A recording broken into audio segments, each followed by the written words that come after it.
Greg Smith/Corbis via Getty Images. In 2012, former President George H.W. Bush called wife Barbara Bush the #1 person in his life. Marriage has been a challenge and a reward, he told his granddaughter Jenna Bush Hager in an interview for Today. In the family she calls all the shots. She's a wonder. The stoic matriarch of the sprawling political dynasty that included 2 presidencies, 2 governorships and a host of local, state and national influence died Tuesday at the age of 92. She had been in failing health for some time, and over the weekend the family announced that she had declined any further hospital treatment, preferring to be home in Texas, surrounded by loved ones. The fact that they're together in this, and he still says, "I love you, Barbie, every night is pretty remarkable," Jenna said Monday in talking about her grandparents on Today. Both of the Bushes were hospitalized at the beginning of 2017, and under a doctor's orders were forced to skip the presidential inauguration, but both recovered in time for the Super Bowl, which was in Houston last year. The former President of the United States, who's powered through countless health setbacks in recent years, including a diagnosis of Parkinson's disease that has left him mainly confined to a wheelchair to get around, made the official coin toss. Barbara was by his side, as always. Michael Loxosano/Getty Images for HBO. Their 73-year marriage was about as enduring as it gets, in the political world or any world. Married longer than any other first couple, they suffered their share of personal heartbreak, as well as the trials and tribulations that came with spending half a century in public life, let alone 4 years in the White House. Barbara Bush, never without at least one string of her signature pearls, remained a quietly confident, unapologetic and fiercely protective presence through it all, choosing family over everything else, every time, and American people respected that. In fact, by the end of Bush's presidency in 1992, when he lost to Bill Clinton after just one term in office, the First Lady was easily the most popular person living at 1600 Pennsylvania Avenue. Both hailed from privileged families. George, the second eldest of 5 children born to Wall Street executive and U.S. Senator Prescott Sheldon Bush and Dorothy Walker, grew up in Greenwich, Connecticut, before attending the esteemed Phillips Academy in Andover, Massachusetts. He was known to his family and schoolmates, and later his wife, by the nickname Poppy Bush. AP Photo/Doug Mills. Barbara Pierce was born and raised in New York, the 3rd youngest of 4 children born to publishing executive Marvin Pierce and Pauline Robinson. On her holiday break from boarding school in South Carolina, she was 16 when she met 17-year-old Poppy Bush at the Greenwich Country Club's annual Christmas dance. A mutual friend introduced them and they started dancing. When the music changed to a waltz, they sat down to talk, and both were smitten after 15 minutes. Poppy asked what Barbara was doing the next night, but she had plans for another dance in her hometown of Rye, New York. Later that night, according to John Meacham's Pulitzer Prize-winning 2015 book Destiny and Power, The American Odyssey of George Herbert Walker Bush, Barbara told her mother about meeting the nicest, cutest boy, and Bush told his mother he'd met the niftiest girl at the dance. Poppy finagled a group outing, including his sister Nancy, to the dance in Rye the next night, where he both danced with Barbara and accepted an invitation from her brother Jim Pierce to play basketball the next day, visiting prep school kids versus the Rye High School team. The Rye guys won, but Poppy took Barbara out on their first date afterward. "For years he has teased me that there was no silence that night and I haven't stopped talking since," Barbara told Meacham. The teen sweethearts went back to their respective schools and kept up their romance in letters, reuniting for exactly 1 day during their spring breaks. They went on a double date to see Citizen Kane, before Bush asked her to his senior prom. After the dance that spring, he walked her back to where she was staying and kissed her on the cheek.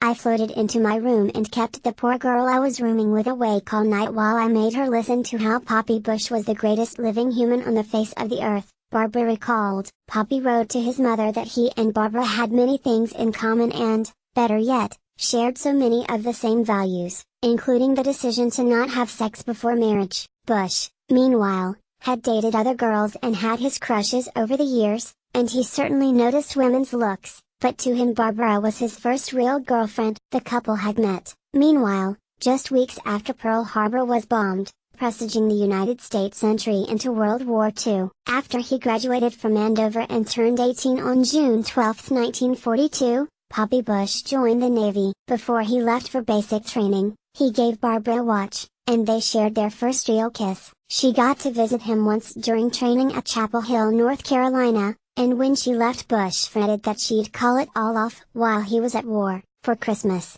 the Pierces sent him a care package of food and Barbara knitted him something that slightly resembled a pair of socks. Barbara graduated from high school in 1943 and reunited with George at his family's summer place in Kennebunkport, Maine. She recalled being terrified to spend so much time surrounded by all those members of both sides of his family, and some of the teasing of the young couple was merciless, but she ultimately fit right in. Bush proposed during the trip during a moonlit walk by the ocean.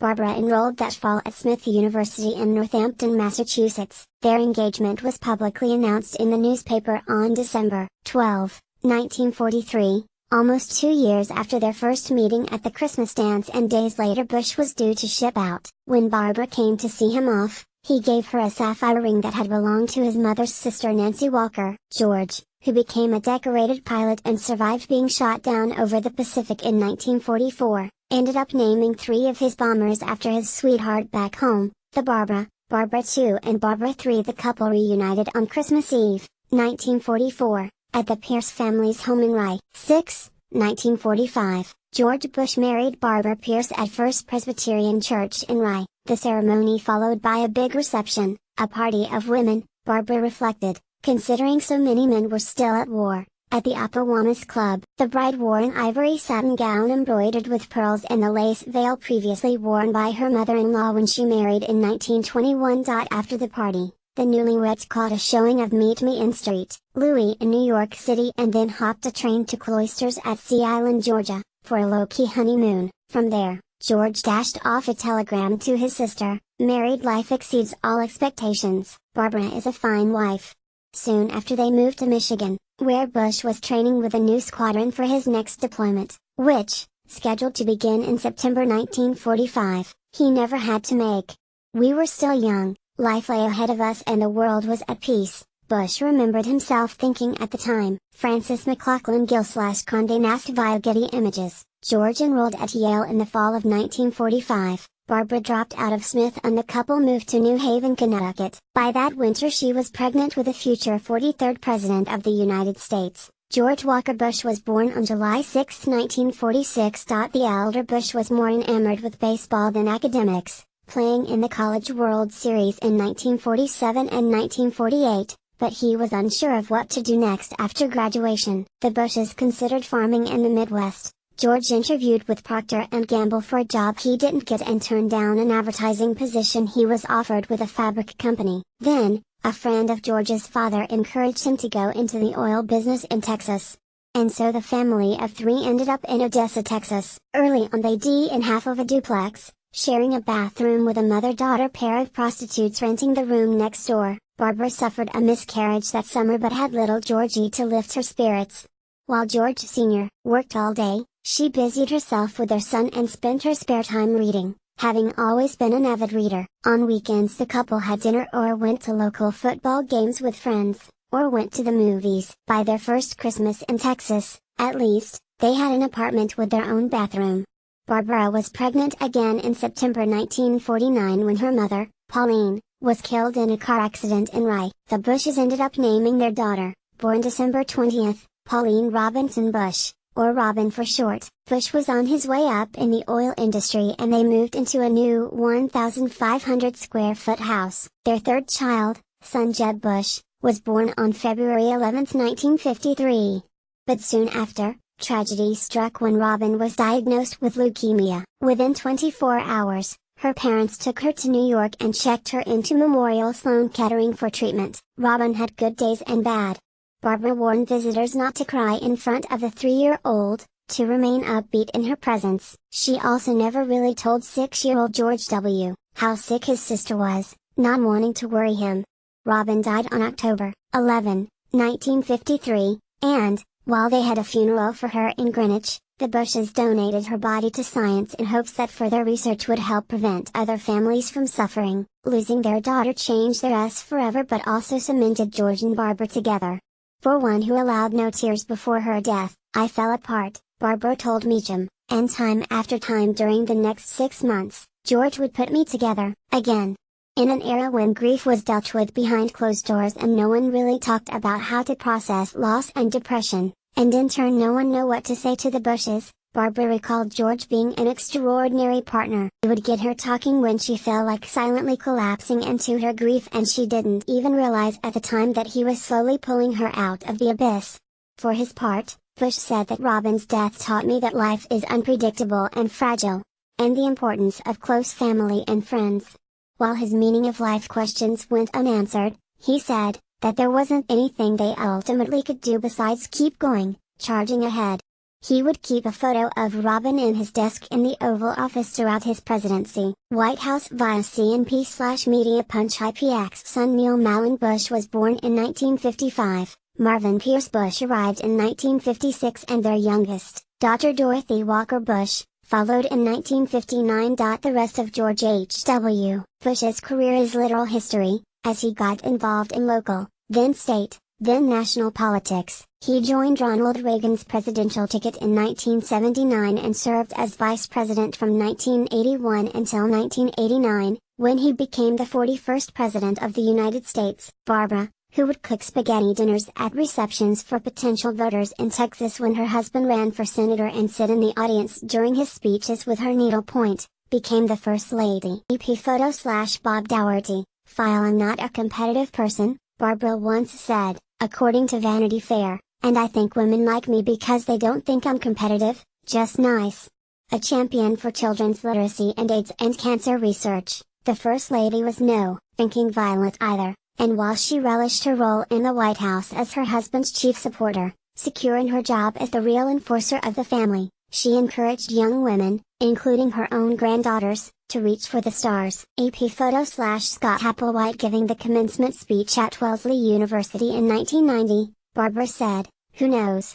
Somewhere out in this audience may even be someone who will one day follow in my footsteps and preside over the White House as the president's spouse, and I wish him well." By the time her husband was running against Bill Clinton, Barbara's approval rating was reportedly as much as 40 to 50 points higher than her increasingly out-of-touch seeming husband's as the country became mired in a recession, and between the two wives, she polled far higher. Meanwhile, White House insiders considered her tougher than Nancy Reagan when it came to managing her image and keeping her staff on their toes, and she had a way with a well-aimed barb. Perhaps that was why so many women related to her. They too knew what it was like to be the missus in public, but, behind closed doors, the master. Diana Walker /Time Life Pictures /Getty Images. Yet at the same time, Barbara Bush was very much a woman of her era, and the oft-used term long-suffering wouldn't be out of place. Years later she recalled suffering a debilitating bout of depression in the mid-70s, when Dorothy was close to leaving for college and her husband busier than ever and away for long stretches at a time. In the 1980s, there were rumors that George Bush had been unfaithful to his wife, but Barbara was going to be the last woman to appear faced in any way. After Bush's crushing defeat in 1992, however, the couple at least had each other, and they almost literally rode off into the sunset. They returned to Texas, summered in Maine, golfed and fished in Florida, and doted on their 13, and eventually 17, grandchildren, the Grands, as Barbara called them. All in all, they looked to be enjoying early retirement. At the time, the former POTUS was said to be commanding speaking fees from $70,000 to $100,000, while the former FLOTUS was getting $40,000 to $60,000. Consolidated White House/Picture Alliance/AP Images. Barbara and I are trying to be good citizens in Houston and Kennebunkport, trying to support a number of charity and volunteer and other worthwhile organizations, George Bush wrote to the Los Angeles Times in 1995 from a banker friend's yacht in the Greek Isles while on a cruise with his wife, sending his answers over via fax machine.